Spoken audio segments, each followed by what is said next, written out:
तो हेलो दोस्तों, कैसे आप सभी। मेरा नाम है सूरज बिस्ट और मैं काम कर रहा हूँ as a court master central administrative tribunal में, जिसको कि केंद्र प्रशासनिक अधिकरण बोला जाता है। दोस्तों, जैसे कि मैंने बोला था आप लोगों से कि मैं आपके लिए डिटेल्ड वीडियो बनाऊंगा जीएस के ऊपर। जीएस में क्या क्या चीजें हमको पढ़नी पड़ती है, क्या क्या इंपॉर्टेंट टॉपिक्स है, या फिर इतना बड़ा सिलेबस में से हमको सिर्फ क्या क्या पर्टिकुलर चीजें पढ़नी पड़ती है अपनी जीएस को मजबूत करने के, उसके ऊपर बेसिकली ये वीडियो रहने वाली है। और जो जो मेरा एक्सपीरियंस है, फिर मेरी क्या स्ट्रेटेजीज रही है जीएस को पढ़ने के लिए, वो भी मैं आप लोगों के साथ इस वीडियो में शेयर करूंगा। सो दोस्तों, बिना देरी के शुरू करते हैं आज की वीडियो। तो वीडियो शुरू करने से पहले आप लोगों को एक चीज मैं क्लियर कर दूं दोस्त, मैं एक ऐसी बात बोलूंगा जो आप लोगों को लगेगा कि हाँ भाई ये चीज करने में टाइम लगेगा, या फिर कहीं ऐसा लगेगा कि भाई ने बहुत ज्यादा चीजें बोल दी है। बट आप ये बात याद रखना कि आप जब भी किसी भी गवर्नमेंट एग्जाम्स की प्रिपरेशन कर रहे हो, चाहे वो स्टेट गवर्नमेंट है, चाहे सेंट्रल गवर्नमेंट है, या फिर पीएसयू के लिए आप तैयारी कर रहे हो, या फिर मतलब किसी भी गवर्नमेंट एग्जाम्स के लिए अगर आप तैयारी करो, तो जीएस सबसे इंपॉर्टेंट रोल प्ले करता है। ठीक, मतलब आप ये लगा लो कि अगर आप इंग्लिश में, रीजनिंग में, या फिर मैथ्स में काफी अच्छे हो, बट आपकी जीएस भी थोड़ी मजबूत होनी चाहिए। आपको इतना इतना नॉलेज होनी चाहिए कि आपके 25+ या फिर 20+ स्कोर आप कर पा रहे हो जीएस में। तो मतलब जीएस का पोर्शन काफी इंपॉर्टेंट रहता है। फिर दूसरी चीज मैं बोलता हूँ कि जीएस में हर चीज जरूरी है, आपको हर पर्टिकुलर सब्जेक्ट को पढ़ना जरूरी है। ठीक है,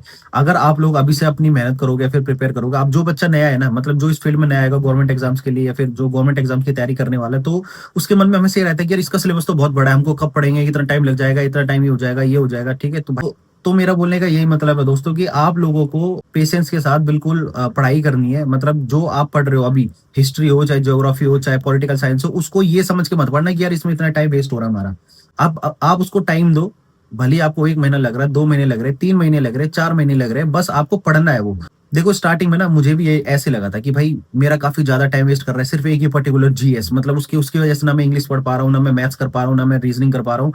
मतलब जीएस ही मेरा का एक ऐसा सब्जेक्ट है जो मेरा सबसे ज्यादा टाइम वेस्ट करता था, और इवन वो याद भी नहीं हो पाता था एक बार पढ़ने में। ठीक है, लेकिन क्या होता है दोस्तों कि अगर आप किसी चीज को रिपीट करोगे ना, रिवाइज करोगे, तो आप लोगों को धीरे धीरे वो चीजें याद रहती है, और वही चीज आपको लॉन्ग टर्म तक याद रहती है। मतलब जीएस हमारे लिए काफी इंपॉर्टेंट रोल प्ले करता है। तो अगर आपको ऐसा लग रहा है कि मुझे टाइम लग रहा है, फिर 1 साल हो गया मुझे मुझे जीएस करने में, तो ऐसा कुछ नहीं भाई, आप अपने प्रॉपर तरीके से पढ़ो। क्योंकि एक बार आपका बस एक कोर्स कंप्लीट हो जाए, आपको समझ आ जाए ना कि ये चीज पर्टिकुलर हमसे क्या क्या चीजें पूछी जाती है, या फिर क्या क्या इंपॉर्टेंट टॉपिक्स में से क्वेश्चंस आते हैं। अगर आपको इस चीज का पता चल गया कि हाँ भाई ऐसे ऐसा पूछा जाता है, मुझे क्या क्या चीजें पढ़नी है, वो ऐसे पता नहीं चलता कि मैं आप लोगों को बता दूंगा तो आप लोगों को समझ आ जाएगी, अच्छा भाई ये चीजें हमें पढ़नी है, ये चीज ऐसे करनी है। मैं बस आपको लोगों को अपना एक्सपीरियंस शेयर करूंगा, अपनी स्ट्रेटेजी बताऊंगा और एक गाइडेंस दूंगा। जो गलती मैंने की थी वो आप मत करो। ठीक है, सो दोस्तों, बेसिकली मेरा यही बोलने का मतलब रहेगा कि अगर आपको टाइम लग रहा है जीएस पढ़ने में, तो आप उस पर टाइम दो। ठीक है, क्योंकि एक बार आपको समझ आ गया ना कि आपको क्या क्या चीजें पढ़नी है, फिर आपको हर बार पढ़ने की वो चीज जरूरत नहीं पड़ती। आप अच्छे से अगर किसी चीज को पढ़ लेते हो, उसको रिवाइज करते हो, या फिर उसको बार बार रिपीट करते हो ना, तो आपको लॉन्ग टर्म तक याद रहती है। इसका मतलब यही है कि आप बस एक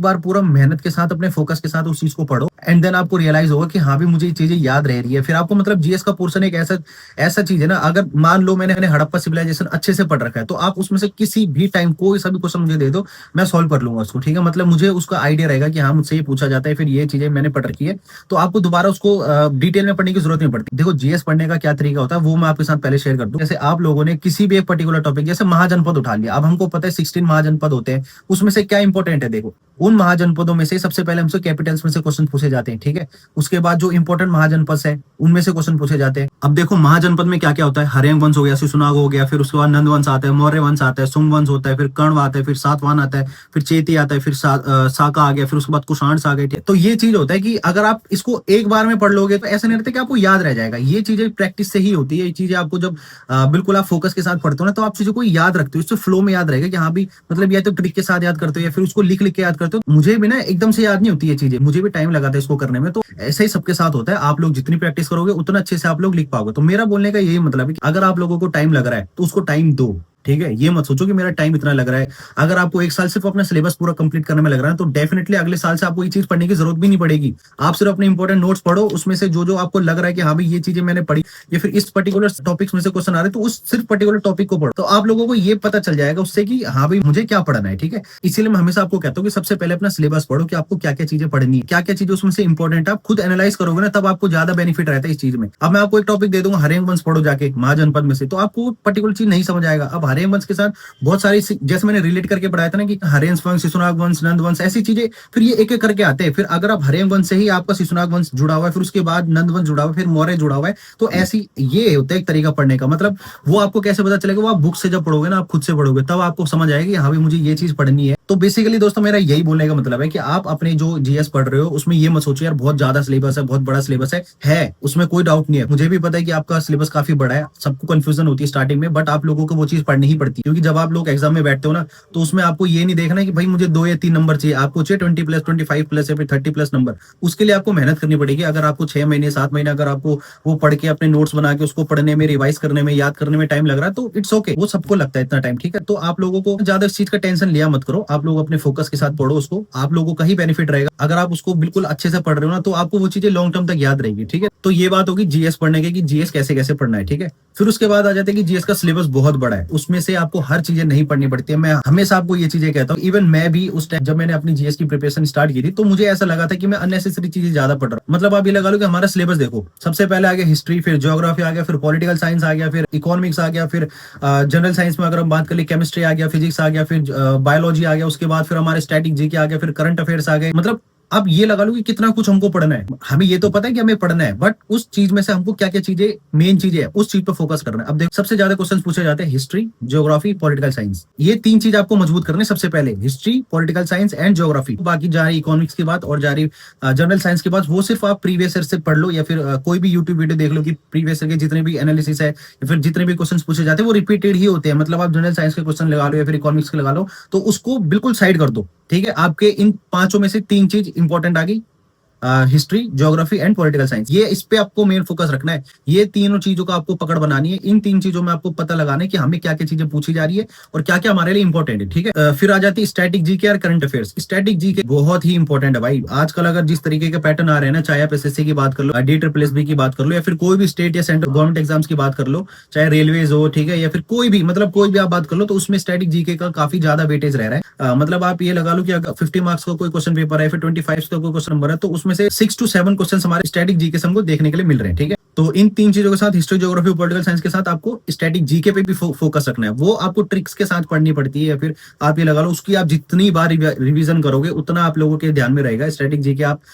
कई लोग सोच रहे होंगे स्टैटिक जीके क्या है, वो है जैसे इंपॉर्टेंट रिवर्स हो गए, इंपॉर्टेंट ट्रिब्यूटरीज हो गई, ठीक है, इंपॉर्टेंट फॉल्स हो गए, या फिर इंपॉर्टेंट आपके नेशनल पार्क्स हो गए, ठीक है, डांस हो गए, डांस फॉर्म्स हो गए, ये चीजें आ जाती है स्टैटिक जीके। फिर एक और चीज आ जाती है करंट अफेयर। करंट अफेयर का खुद में ही बहुत बड़ा सिलेबस, आप ही लगा लो जीएस का एक प्रॉपर पूरी जीएस एक तरफ और करंट अफेयर्स एक तरफ, क्योंकि आपको पर्टिकुलर पता नहीं होता कि किस मंथ से हमसे करंट अफेयर्स पूछे जाएंगे, या फिर किस पर्टिकुलर सब्जेक्ट से हमसे करंट अफेयर्स पूछे जाएंगे। तो करंट अफेयर्स पढ़ने का भी मैंने आपको ऑलरेडी एक वीडियो बनाया हुआ है जिसमें मैंने आपको प्रॉपर बताया कि क्या क्या चीजें आपके लिए इंपॉर्टेंट रहती है। इस वीडियो में भी एक बार मैं आप लोगों को रिपीट कर देता हूँ। जैसे करंट अफेयर्स में हमें हर डे का पढ़ने की जरूरत नहीं है, आप वीकली या फिर मंथली भी लगा सकते हो, और मैं तो प्रीफर करता हूँ कि मंथली लगा लो। और करंट अफेयर की जो 1 लाइनर बुक आती है उसमें से पढ़ो, वो ज्यादा बेटर रहता है, क्योंकि आप जिन उन चीजों को बार बार हाईलाइट करोगे ना तो आप लोगों को याद रहती है। आप नोट्स बनाओगे उसमें टाइम वेस्ट होगा आपका, ठीक है, या फिर आप हर दिन वीडियो देख रहे हो 2-2 घंटे की, तो वो भी उसमें भी टाइम वेस्ट है।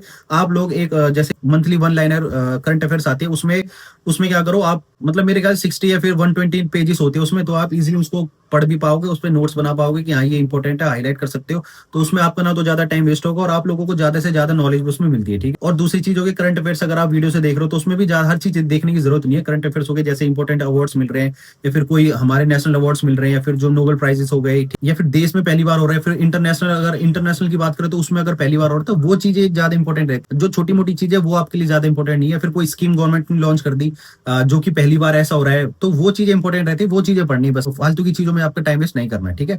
तो अब मैं आपको बताऊंगा कि मेरी क्या स्ट्रेटजीज रही है, मैंने अपने कैसे जीएस के लिए प्रिपेयर किया था।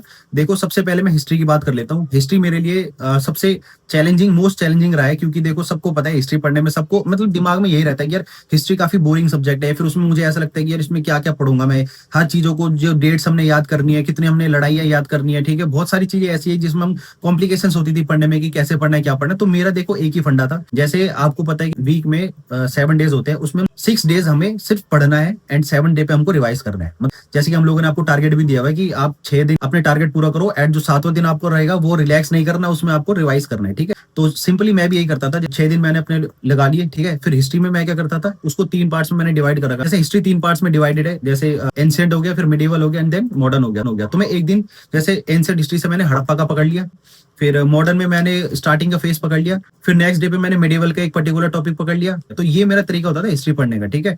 ऊपर से एक और चीज मैं आप लोगों को बताऊं, देखो हिस्ट्री पढ़ने में ना सबको बोरियत से लगती है। पहले पहले स्टार्टिंग में मुझे भी लगी थी कि भाई कैसे क्या पढ़ना है यार, कितनी चीजें मैं याद रखूं, इसमें हर चीज रिलेट करके पढ़नी पड़ेगी। देखो उसको पढ़ने का सबसे बेस्ट तरीका मैं बताता हूँ आपको। आप लगा लो हड़प्पा मैंने पढ़ लिया, ठीक है। मैं क्या करता था, मेरे को लिखने का बहुत शौक था भाई, हमेशा से। मतलब मैं जब भी मुझे मौका मिलता था मैं नोट्स बना लेता। आपको भी नोट्स बनाने हैं, लेकिन आपको नोट्स क्या बनाने हैं, जो इंपॉर्टेंट है बस। मैं तो फालतू की चीजें मैंने ज्यादा लिखी थी उस टाइम पे, जो इंपॉर्टेंट नहीं भी था वो भी मैंने लिखा। आपको वो नहीं लिखना, इसलिए मैं कहता हूँ पहले आप प्रीवियस ईयर एनालिसिस कर लो। उसमें आपको जीएस में देख लो कि क्या क्या चीजें पूछी जा रही है। अगर कोई रेलवेज के लिए तैयारी कर रहा है तो आप रेलवेज का प्रीवियस ईयर कर लो, कोई एसएससी के लिए कर रहा है तो एसएससी का कर लो, डी ट्रिपल एस बी की तैयारी कर रहा है कोई तो डी ट्रिपल एस बी का प्रीवियस एनालिसिस कर लो। देन आपको एक आइडिया हो जाता है, रफ आइडिया हो जाता है कि हाँ भी हमसे ये चीजें इस टॉपिक से पूछी जाती है। तो अब हड़प्पा से क्या करते हैं, मैं क्या करता था, जैसे कॉपी में लिख लिया मैंने हड़प्पा, अच्छा हड़प्पा सभ्यता, सिंधु सभ्यता, उसको ब्रॉन्ज पीरियड भी बोला जाता है, फिर या फिर इंडस वैली सिविलाइजेशन के नाम से जाना जाता है, ठीक है। तो ये चीजें मैं लिख लेता था उन चीजों को। नोट्स बनाने का बेनिफिट ये रहता है, एक तो आप बुक में से दोबारा नहीं पढ़ोगे, ठीक है। आपको जो इंपॉर्टेंट चीजें आपने हाईलाइट कर रखी थी या फिर जो इंपॉर्टेंट आपने नोट्स बना रखे थे, आप सीधा उसको पढ़ो, उसके बाद आपको डेफिनेटली वो याद रहती है। उस चीज को आप 2-3 बार पढ़ोगे ना, जैसे सुबह मेरी नींद खुल गई या फिर मेरा मूड फ्रेश है, तो उस टाइम ना हिस्ट्री का टॉपिक पकड़ लो कि हाँ मैंने ये पढ़ा था, इसको अच्छे से पढ़ना है और अच्छे से पढ़ना है, ठीक है। तो ये होता है हिस्ट्री पढ़ने का तरीका कि आप लोग बोरियत भी नहीं रहेगा और उसको अपने साथ रिलेट करके पढ़ो। अब रिलेट कैसे, मतलब ये लगा लो कि अशोका मैं ही था, मैंने ऐसे ऐसे काम करे, मैंने ये युद्ध लड़े, मैंने ऐसे ऐसे लड़े, इस सन में मैंने ये चीजें लड़ी, इस सन में मैंने कलिंग में आक्रमण किया, या फिर मैंने इतने दुश्मनों को मारा, मैंने यहाँ पे इंस्क्रिप्शन खुदवाई थी, ठीक है। ये चीजें ऐसे खुद से रिलेट करके पढ़ोगे ना तो आपको मजा भी आएगा और याद भी रहेगा, ठीक। और जहाँ रही डेट्स की बात या फिर जो इंपॉर्टेंट हमारे बैटल्स हुए थे उनको याद करने की बात, वो आप जैसे जैसे पढ़ोगे ना उन चीजों को रिपीट करोगे तो आप लोगों को खुद ही खुद याद होते रहेंगे। इवन आप जब ऑप्शंस में देखोगे कि हाँ भी जैसे पानीपत की लड़ाई कब हुई, तराइन का युद्ध कब हुआ था, तो ये चीज आप खुद ही बता दोगे कि इस सन में यही हुआ था और इस सन में यही हुआ था, ठीक है। मतलब आपको ऑप्शन ही देखने बस, उसके बाद मतलब इतना आप पढ़ चुके होंगे उस चीज को, इतना रिपीट आपने कर लिया होगा कि आप बस एक बार क्वेश्चन देखिए, आप लोगों के सीधा सीधा आंसर टिक मार दोगे, ठीक है। तो ये बेनिफिट होता है अपने से रिलेट करने का, रिलेट करके पढ़ने का, ठीक है। तो क्योंकि वो आपको अच्छे से याद भी रहती है और आपके दिमाग में वो रहती है, लॉन्ग टर्म तक रहती है। मतलब फिर दूसरी चीज है पॉलिटिक्स में देखो बहुत सारी चीजें, बहुत सारी। आप ये लगा लो अमेंडमेंट्स, इंपॉर्टेंट अमेंडमेंट्स हो गए, इंपॉर्टेंट कॉन्स्टिट्यूशनल जो हमारे कहाँ से लिया गया, क्या क्या लिया गया, ठीक है, वो हो गए। फिर उसके बाद इंपॉर्टेंट आर्टिकल्स हो गए, इंपॉर्टेंट आर्टिकल्स में भी बहुत सारे। लेकिन मैं फिर वही बोलूंगा कि अगर आर्टिकल्स है, मैं मानता हूँ कि बहुत सारे आर्टिकल्स है, बट हमको सब नहीं पढ़ने होते। इंपॉर्टेंट राइट्स हो गए, ठीक है, या फिर heart and soul of the constitution किसको बोला गया, आर्टिकल 32 को बोला गया है। फिर आगे आपका इलेक्शन कमीशन, फिर आगे आपका यूपीएससी हो गया, या फिर जो कंकरेंट लिस्ट हो गई वो कौन से आर्टिकल में है, या फिर स्टेट सेंटर रिलेशंस किस कौन से आर्टिकल में। ये चीजें होती है इंपॉर्टेंट, जैसे प्रेसिडेंट से रिलेटेड, वाइस प्रेसिडेंट, कैबिनेट से रिलेटेड जो आर्टिकल्स हो गए वो आपको याद करने होते। अब ये आपको कैसे पता चलेगा कौन कौन से आर्टिकल इंपॉर्टेंट है, प्रीवियस ईयर एनालिसिस। इसलिए मैं हमेशा से आपको ये कहता हूँ कि आप सबसे पहले प्रीवियस ईयर को एनालिसिस करो, आपको एक आइडिया हो जाता है, एक रफ आइडिया हो जाता है कि हमसे क्या क्या चीजें पूछी जाती है, क्या क्या इंपॉर्टेंट टॉपिक हमसे पूछे जाते हैं। मतलब आप मॉक टेस्ट कर सकते हो या फिर जो प्रीवियस में एग्जाम होते हैं उनको एक बार देख सकते हो, आपको एक आइडिया हो जाता है कि यहाँ पे हमसे ये चीजें पूछी जाती है, ठीक है। फिर उसके बाद आएगी ज्योग्राफी। ज्योग्राफी काफी बड़ी है, आप तो एक तो इंडिया की पढ़नी है, फिर उसके बाद इंटरनेशनल पढ़नी है, लेकिन आपको ज्योग्राफी में भी हर चीजें नहीं पढ़नी होती है। आप पर्टिकुलर टॉपिक्स चूज करो, जैसे हमारे इंडियन ज्योग्राफी हो गए, इंटरनेशनल नेशनल पार्क्स हो गए, ये चीजें हो गई, क्लाइमेट से रिलेटेड, माउंटेन से रिलेटेड, या फिर रिवर सिस्टम से रिलेटेड, ये चीज हमको पढ़नी है। हर चीज नहीं पढ़नी, एक पहले पढ़ो, फिर आप लिखो उस चीज को कि मैंने क्या क्या पढ़ा आज, ठीक है। उससे आपको वो चीजें ज्यादा जल्दी याद रहती है। तो ये हो गई history, geography and political science की बात। फिर आगे स्टैटिक जीके, वो जैसे मैंने बोला ही था कि आप खुद से ट्रिक लगाओगे तो आपको ज्यादा जल्दी याद होंगी। हालांकि मैं भी आप लोगों को प्रोवाइड करवाता रहूंगा स्टैटिक जीके के जो इंपॉर्टेंट स्टैटिक जीके हमसे पूछी जाती है, जैसे प्रेसिडेंट हो गए, वाइस प्रेसिडेंट हो गए, मतलब किसके टर्म में क्या क्या हुआ था, ठीक है। या फिर आप लगा लो इंपॉर्टेंट नेशनल पार्क्स हो गए जो हमसे रिपीटेड पूछे जाते हैं। ये चीजें मैं आप लोगों के साथ जरूर शेयर करूंगा, ठीक है। मतलब शॉर्ट्स के जरिए या फिर पोस्ट के जरिए मैं आप लोगों के साथ शेयर करूंगा, तो आप बेफिक्र रहिए उस चीज में। फिर वही करंट अफेयर जो मैंने आपको बताया था कि आप लोगों को इंपॉर्टेंट करंट अफेयर्स पहले सेलेक्ट करने हैं, देन उसके बाद आप लोग उसको पढ़ो, ठीक है। तो दोस्तों बेसिकली यही है, जीएस में आपको ज्यादा टेंशन लेने की जरूरत नहीं है। सबको स्टार्टिंग के फेज में सबको लगेगा कि यार काफी हमसे नहीं हो पा रहा है, फिर बहुत बड़ा सिलेबस है, हमें याद नहीं हो पा रहा। तो मैं फिर से आपको वही चीज रिपीट कर रहा हूँ कि देखो स्टार्टिंग में आपको लगेगा कि यार बहुत बड़ा सिलेबस है, मुझे नहीं लग रहा कि मुझसे हो पाएगा या फिर मैं कैसे करूंगा। देखो सबके साथ होता है ये चीजें। अगर आप उसको टाइम दे रहे हो, आप 6 महीने 7 महीने आप उसको दे रहे हो, तो आपको फिर वो आगे बहुत ज्यादा बेनिफिट करेगा। मतलब आप ये लगा लो कि आपकी जो वो 6 महीने की मेहनत है ना, वो हमेशा आपके साथ रहेगी। आपको ज्यादा फिर आगे जाने की जरूरत नहीं पड़ेगी, फिर ज्यादा मेहनत करने की उसको जरूरत नहीं पड़ेगी। फिर आपको फोकस फिर इंग्लिश रीजनिंग में रखना है। जीएस आपकी ऑलमोस्ट हो जाएगी, ठीक है। तो आप लोगों को फिर सिर्फ इंग्लिश और रीजनिंग पे फोकस करना है। तो जीएस पढ़ने का जो मैंने तरीका आपको बताया, या फिर जो जो मेरी स्ट्रेटेजीज है वो मैंने आपके साथ शेयर की है। आप लिख लिख के उस चीजों को पढ़ो। जो चीज आपको समझ नहीं आती है, जो टॉपिक आपको समझ नहीं आता, आप लिखो उस चीज को। देन आपको रियलाइज होगा कि हाँ भी अब मुझे समझ आ रहा है धीरे धीरे। जब आप उसको लिख के याद करोगे, फिर खुद से बना के याद करोगे, तो तब वो चीजें ज्यादा दिमाग में भी रहती है और याद भी रहती है, ठीक। सो दोस्तों, इस वीडियो में फिलहाल मैं इतना ही बोलूंगा, क्योंकि वीडियो भी काफी लंबी हो गई। आप लोग भी अपना ज्यादा टाइम वेस्ट मत करो इस चीज के पीछे। आप लोग भी इसमें ज्यादा डीपली जाने की जरूरत नहीं है। सबसे पहले अपना बेसिक जो कोर्स है उसको पूरा करो। देन आपको मतलब सबसे पहले आपको बेसिक कंप्लीट होनी चाहिए आपकी, कि क्या क्या चीजें हमको पढ़नी है, फिर क्या क्या चीजें ज्योग्राफी में पूछी जाती है, हिस्ट्री में पूछी जाती है। इंपॉर्टेंट टॉपिक्स आपको रटे होने चाहिए। अब जैसे मैंने महाजनपद का बताया था, उसको आपको फिंगर टिप पे याद रहनी चाहिए ये चीजें। या फिर जो हड़प्पा सिविलाइजेशन से क्या क्या चीजें हमसे पूछी जाती है, वो चीजें होगी। फिर वैदिक से क्या क्या आता है, फिर जैन धर्म बौद्ध धर्म से क्या क्या आता है, वो चीजें आपको ना याद रहनी चाहिए कि हाँ भाई ये चीजें ये टॉपिक होते हैं। मतलब एक वे में लिख। तो मैं इस पर्टिकुलर चीज पे भी आप लोगों के वीडियो प्रोवाइड करवा दूंगा कि हाँ भाई हिस्ट्री में आपको क्या क्या इंपॉर्टेंट टॉपिक्स है, ठीक है। फिर ज्योग्राफी में वो क्या क्या इंपॉर्टेंट टॉपिक्स है वो आप लोगों को मैं बता दूंगा। आप लोग फिर भी ज्यादा फोकस रखना। तो ये वीडियो वैसे भी काफी लंबी हो चुकी है, तो इस वीडियो में मैं ज्यादा कुछ अब नहीं बोलूंगा। आप लोग बस अपनी मेहनत करो। फिर भी अगर आपके मन में कोई डाउट आता है तो आप लोग कमेंट सेक्शन में जरूर पूछो। तो ये वीडियो बेसिकली इसी के ऊपर देखिए, आप लोगों को पहले अपना सिलेबस पूरा करना है, और मैं कोशिश करूंगा कि हिस्ट्री में जो इंपॉर्टेंट टॉपिक्स है उसकी पर्टिकुलर वीडियो बनाऊं। फिर उसके बाद ज्योग्राफी की मतलब पार्ट्स वाइज आप लोगों के लिए वीडियो लेकर आऊंगा कि आप लोगों को क्या क्या चीजें हिस्ट्री में इंपॉर्टेंट है, पॉलिटिकल साइंस में आपको क्या आर्टिकल इंपॉर्टेंट है, या फिर मैं आपको बाय पोस्ट या फिर शॉर्ट्स के जरिए आप लोगों को बताता रहूंगा, ठीक है। तो ज्यादा टेंशन लेने की जरूरत नहीं है, अपनी मेहनत करो और लगे रहो दोस्तों। एक ना एक दिन जरूर आप लोग कामयाब होंगे, और मुझे भी खुशी मिलेगी कि मेरा एक्सपीरियंस किसी के काम आए। तो फिलहाल इस वीडियो में इतना ही, मिलते हैं फिर नेक्स्ट वीडियो में। आज के लिए इतना ही, थैंक यू।